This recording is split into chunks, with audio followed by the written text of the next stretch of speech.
Following Christ's death and resurrection, Peter's still confused. He's bewildered. He's embarrassed. And so he retreated to his old fishing territory. He went to Galilee with his former partners and decided to throw in his nets into the sea once again, something he had not done for nearly 3 years.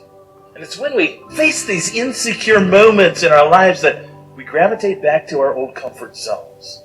That's usually not a good thing to do, but it's a tendency that I think everybody has. We go back to what we know. For Peter, it's the open sea, it's a boat, it's his fishing gear, it's his old fishing buddies, and just got to hang around and do the things that they used to do together. What happened next was a genuine experience that was hauntingly similar to what happened when Jesus called him to leave his fishing business. So after these men have fished all night, caught nothing, great fishermen, we've gone back to what we know, and we catch nothing. Jesus appears on the shore. They didn't recognize the Lord until he told them, "Hey, I want you to throw your nets on the right side of the boat." Oh boy, here we go again.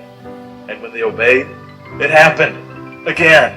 They caught so many fish they couldn't pull the net into the boat. The Lord had basically issued the very same command that he had given 3 years earlier. Who could forget those words? Peter jumped overboard. He waded to the shore while the other disciples pulled in the net. It's full of fish, and they all gathered together on dry land. And Jesus had another surprise for them. They already couldn't fish from them. Jesus didn't need the fish, and they're overwhelmed with this emotion since they knew that it was the Lord.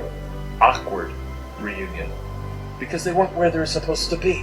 They weren't doing what they were supposed to do. And yet Jesus came to where they were. Jesus used this miraculous and awesome moment to teach Peter his greatest lesson in leadership. And as before, it was very humbling. And once again, he uses his original name. He asked him 3 times, "Simon, do you truly love me more than these?" And I can imagine that Jesus gestured to the other apostles. Remember what he said? "Even if all these other ones, they take off and run, not me. I'm here. I'll defend you. I'll die for you.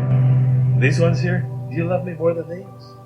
Or was it the boats and the nets and the fish that he's looking at? So I called you to leave this, and then you went back to this. So my question for you, Simon, do you love me more than these?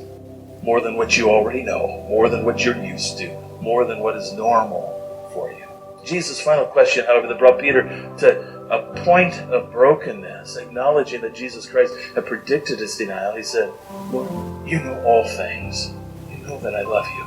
It wasn't that Peter didn't love the Lord. It's that Peter thought he had it all figured out and he depended on his own strength. Peter was confessing before all these other men that Jesus had prophesied a 3-time denial. And even though he really loved the Lord, he had really failed Jesus just like Jesus said he would. But this sincere confession was his greatest leap forward in becoming the leader that Jesus wanted him to be.